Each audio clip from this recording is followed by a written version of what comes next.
dissemination of knowledge for the benefit of women in particular and society in general.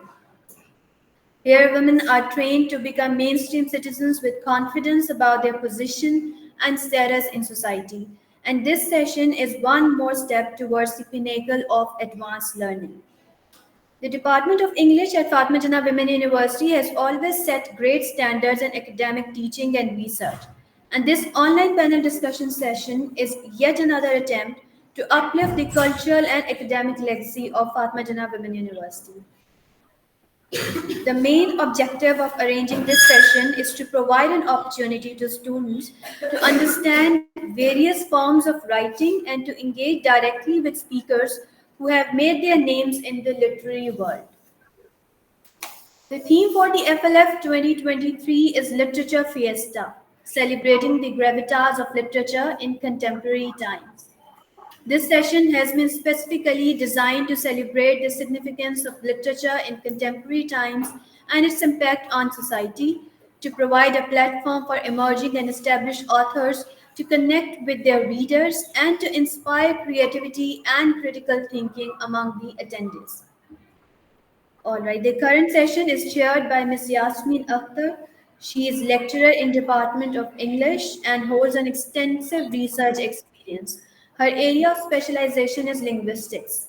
Gratitude, ma'am, for gracing the session today. Our chair is arrived. The session is divided into two parts. The first part is titled as Fiction and Non-Fiction in Contemporary Times, and it will be an hour-long session conducted from 12:30 to 1:30, and we are right on time. Two established authors, Mr. Muhammad Ali Samejo and Mr. Ammar Akhtar Khan, will be joining us online for the first session. The second part of the session is titled How to Write and Get Published, and its duration will be from 1:30 to 3 p.m.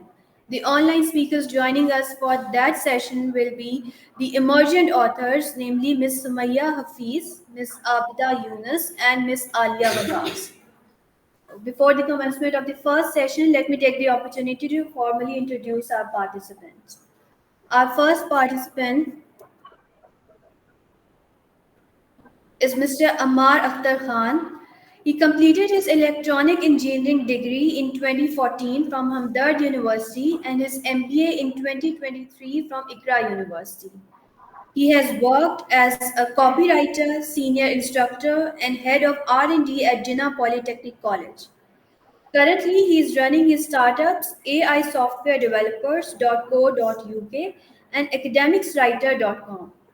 He is known for his works like The Hitler's Nephew, which is a spy fiction thriller set in post-World War II era. The Oblivion of Affection, which is mind-bending romantic tale inspired by real events. Triviality, a science fiction novel inspired by Christopher Nolan's film Interstellar. Gibran of India, which is inspired by the tale of his grandfather's brother who fought for the British in World War II, got captured by the Germans, and eventually fell in love with a German nurse who took care of him. Another book of his, A Slash Be Normal, is inspired by one of his friends. The Last Cigarette That I Lit is a romantic drama about a tourist who fell in love with a mysterious Parisian girl. Furthermore, he has presented papers in various international and local conferences. So thank you very much for joining us today. Our second speaker is Mr. Muhammad Ali Samejo. He is a published author of English fiction, English language instructor, and corporate skills trainer, formerly associated with Berlitz, Pakistan for 5 years. Prior to this foray into instructions and publishing, he has worked with multiple corporate entities in the fields of customer services and consumer protection. He also has first-hand experience in the media field working for television channels such as PTV, Indus Networks, KTN, Sin TV, and other private television studios. He started out as an actor, moving on to post-production roles such as non-linear editing and broadcasting, and finally direction. His notable work includes Damaged, a collection of 15 short stories which showcases events and tragedies that have taken place in an urban Pakistani landscape, and Legends of Karachi, which is an anthology of interconnected stories taking place in the present time in Karachi over the course of a few days. So thank you for being part of this panel discussion. Now I would like to request Mr. Amar Akhtar Khan to start the session with his talk. So over to you, sir. So everyone can hear me? Yeah. So assalamu alaikum everyone, and I hope you guys are doing well. And I was looking forward to this session. And you know, today our theme is about using the fiction and non-fiction in contemporary times. So I think that for me, it's very important because all of my life, uh, when since I started writing, I think I used both fiction and non-fiction elements within me novels, whether it was my first novel, Hitler's Nephew, the other one, the romantic fiction tale, um, uh, The Oblivion of Affection, or whether it was Triviality, a science fiction novel. So I think as writers, we can use both the fiction and non-fiction within our novels to basically prove our points or to basically convey our messages to audiences. And that's what I did. And I also think that me own me own life experiences could be used as a blueprint if any other writer who is from middle class, because I was from middle class and I wanted to become a writer, I wanted to pursue writing, but I didn't have any support from me peers or me own parents because nobody encouraged me to become a writer.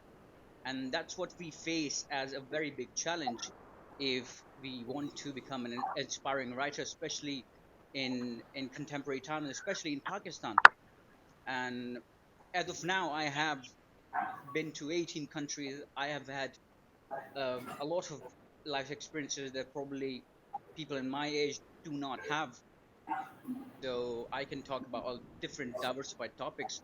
But then again, creating compelling stories, the part of using both fiction and non-fiction within novels is what I did within me novels. So I'm gonna use the examples that how did I get to write novels like The Hitler's Nephew, which was basically my first novel, which I started in 2010. And I want to also tell you about my own life that I graduated as an engineer, an electronics engineer, but I pursued copywriting and I got my first job as a copywriter, not as an engineer. Just because for the love of writing, I went and gave interviews as a copywriter and not as an engineer. I wanted to pursue writing. And then again, I was not motivated by my own parents or my own peers because there were no writers in my social circle. So, and yes, indirectly somehow I also got financial benefits. I also did research writing, also created blueprints, white papers for a lot of companies in US, worked for a lot of companies as a copywriter, as a freelancer in Europe. But then again, I also pursued my own career as a copywriter. And when I started writing The Hitler's Nephew, uh, I had no idea what, because this particular novel, The Hitler's Nephew, is set in a post World War era, and it is based on two characters who are trying to uh, chase a murderer who has committed 18 murders, and it's basically set in a fictional land, fictional location in Berlin, Germany. I get to visit Germany in 2019, so it's a very long time, 2010 and 2019. Also in 2010, when I started writing, I was just a no voice writer. I didn't know what kind of writing style should I pursue, and at first I was just kind of writing dialogues, and then I started reading different novels, and I get to a point that I could certainly, I could definitely amuse audiences when I started giving um, copies of my novels to my own friends and then to strangers just to get to know about their opinion, what they think about me novels. But yes, using fiction and nonfiction has always been the main part of creating these stories, because all I had was ideas, and what I did is created compelling conversation within these novels.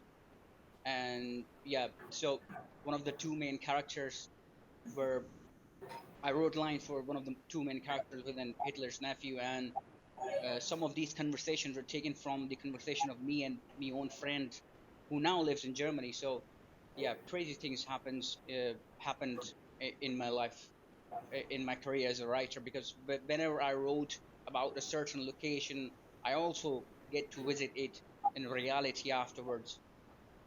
And then I'm gonna move towards my second novel, The Oblivion of Affection, which is basically a romantic fiction tale, basically a romantic fiction drama.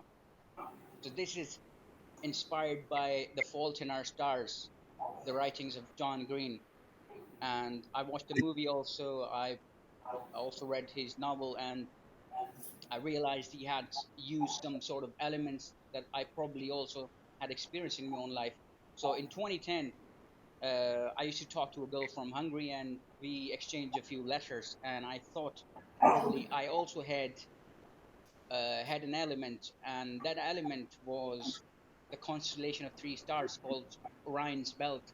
And I used that element to create a compelling story. And so it's very different from a straightforward fictional romantic novel, because you're reading every chapter from the perspective of both characters. For instance, one character would be from the perception of a male character, and the other would be from the perception of female character. So I try to do justice to both female and the male character, provided depth to both of the characters.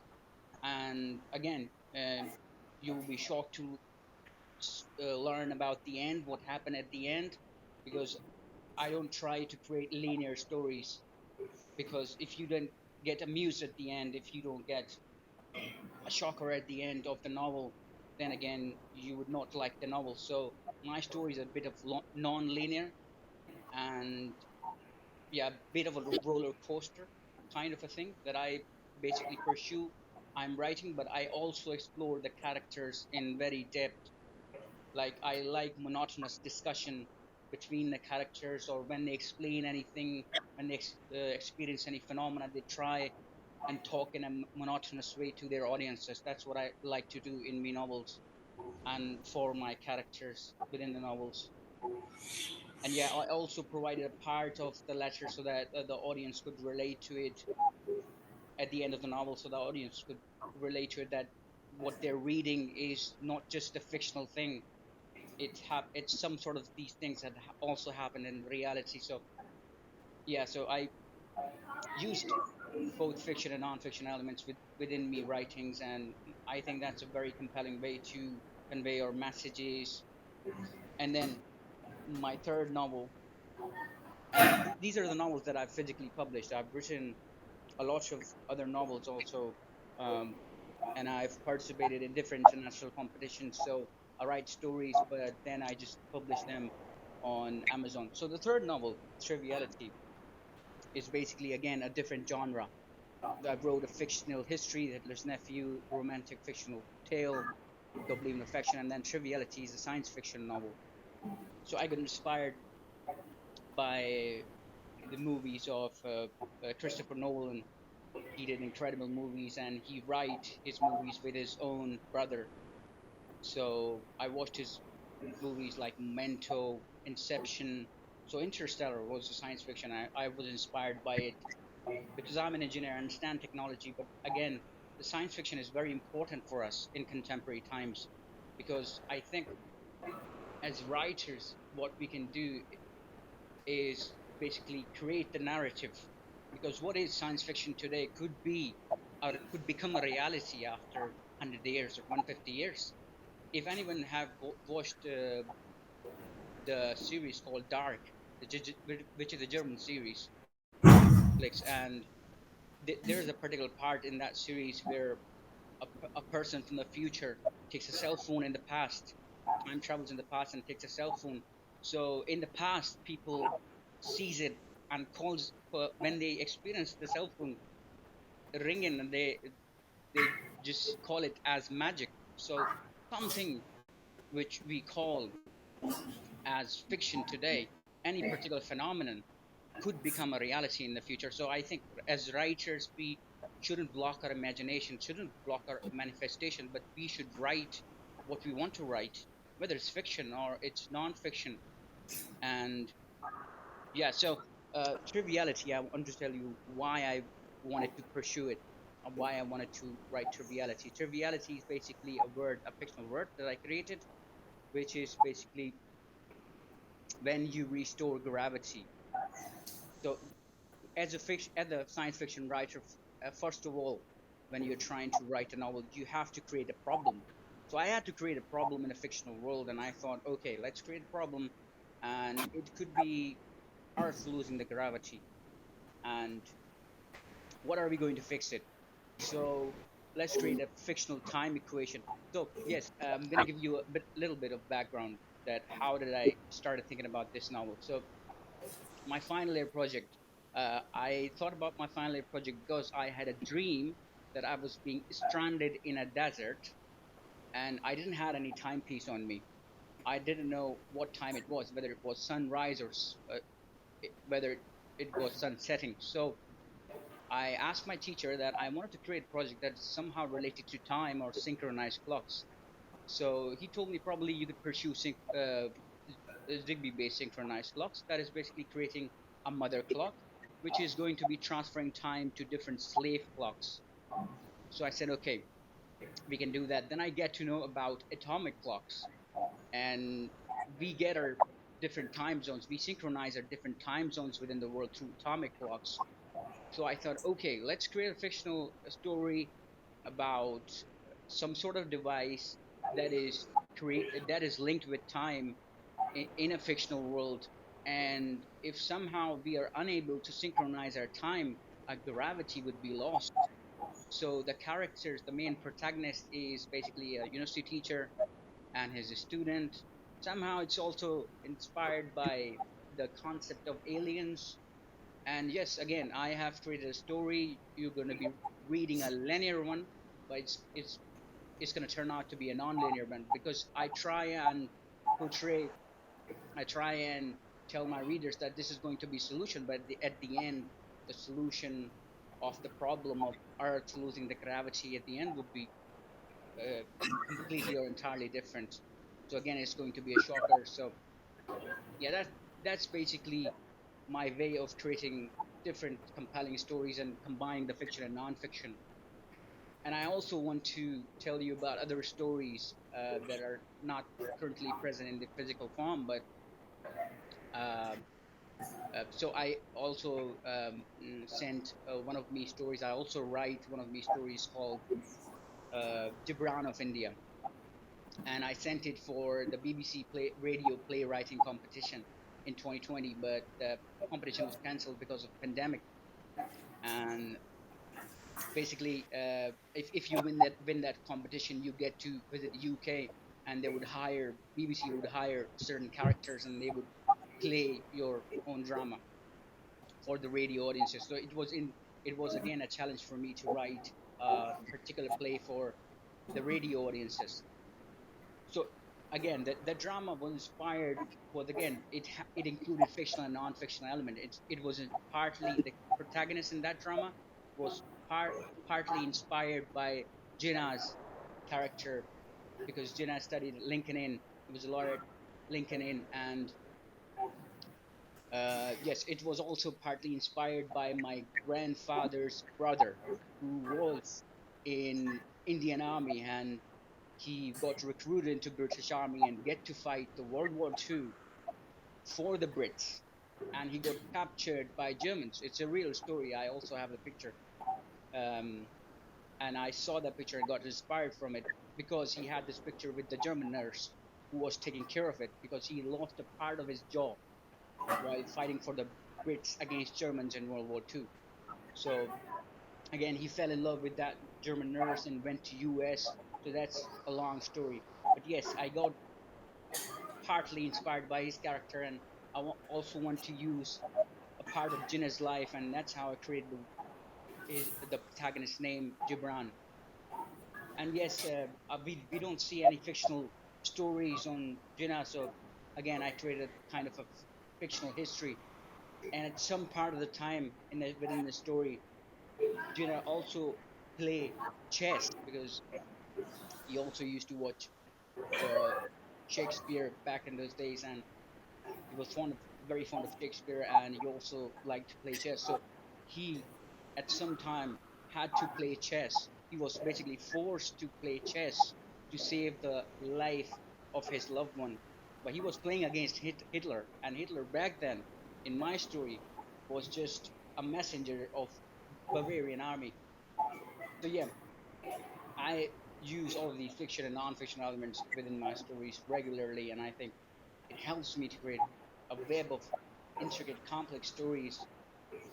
Yeah, and again, I also want to reference another one of my stories that is called as A/B Normal, which is based upon the character of my own friend. And why did I got inspired by his character? Because I also took his consent before writing this story. I also asked him, "Can I use you?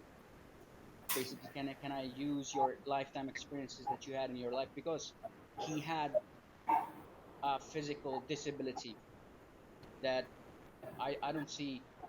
I think within 100 human beings, I don't probably one person would have this particular disability. So I thought I could use his character because he has faced a lot of backlash living in this society. And so I was thinking, if I am being in his shoes, then what kind of problems he could face. So, and I have seen him facing um, being dominated from the world and being dominated within the society. Because if you're kind of a person who has a physical disability, if you have kind of an awkward walk, you would kind of attract people, and they would try to bully you. So I've seen him being bullied in real time. So in that particular story, A/B Normal, I created a scene where he he went to a girl's house to get married, and then again he was being posed that question that we don't think you are right fit for our girl, and certain things like that he had faced in his life and hardships. So I've written about it in A/B novel, which is, yeah. So I'm going to publish it also physically. So again, yes, my lifetime experiences were enormous, and I always try and create as much as non-fictional elements, and I try and use my own power as a writer to explain what I want to explain. And I think as writers, we just don't block our ideas. We should express our ideas, and just to make sure that our audience is also liking our ideas, and then again they are getting something new. Because if I'm gonna open the TV, I don't think I'm gonna get anything, any new idea from any Pakistani TV drama channel. They're just going to be the same stories. They're just going to be running the same stories running over and over again, which happens within the household. So who is going to take this responsibility to put these narratives out, whether it is fiction or non-fiction elements? So yeah, again, and I've also faced bullying. I used to be a very, I would say, not a charismatic person back in the day. But then again, I tried to change myself, and I tried to mold myself according to the needs of society. So yes, and I try and use these elements within me writings. So yes, how much time do I have? So your time is almost up. So we just like you to add some concluding remarks if you have any. Yeah, I can hear you properly, but yes, I would just I wanted to say that your time is almost up. So we just want you to add some concluding remarks just to sum up your talk, if you may, please. yes. Am I audible now? Yeah, yeah, yeah, sure. I heard you. So yes, I just want to. I also want to tell you that back in the days, I was being motivated by um, a lot of my female teachers from the school, and I think I am kind of a person who I am today because of those female teachers. Because I was I think I was an introvert back in the day, and me own teachers, because as a middle class kid, if if if you're not within the O level education system, I think you're going to face problems, because uh, you're being enrolled in a mediocre school, and you don't get a lot of confidence. And yes, I was a part of that system, but then again, the female teachers there, because we don't find a lot of male teachers. Has she left? I think they're disconnected. I'm not sure. We They're are back. They're back. They're back. we are back. Okay. Sorry, sir. There was an interruption. These technologies, they are never reliable. Yeah. So I just want to summarize that I want to inspire young kids and young girls who want to write. I want to inspire you to become a writer, irrespective of the financial benefits. If you love the love of writing, if you would pursue it, I think you would also get financial benefits. You would somehow get linked to companies. You would somehow get linked to people who would like your writings eventually, and you would also start making money. So if you just want to do it, if you just want to pursue copywriting because you have intriguing ideas, so I think you should. And yes, again, I was saying, because the call got disconnected, I was saying that I was uh, motivated by, back in the days, by the female teachers that I had in school. And I was an introvert always. I used to sit at the back of my class, so I think those teachers played a very important role. They told me that, kid, you can do better. I still remember there were 50, 55 students in me class, and I always used to get seventh position. So that the female teacher basically motivated me that, kid, you can do better. And then I started doing better, and yes, so they also played a very important part in my life. And I think um, female voices should emerge, and because strong female voices, create stronghold, good strong households, and good good characters within the household, whether it's a male or female. So yes, we I think that we need more strong female voices, especially when it comes to novel writing or fictional writing. Yeah, so this is going to be my message. Yes, thank you. Thank you very much. Thank you, sir, for your enlightening words. With this, we have come to our second and the last speaker of the first session, Mr. Muhammad Ali Samejo. Sir, kindly enlighten us with your thoughts.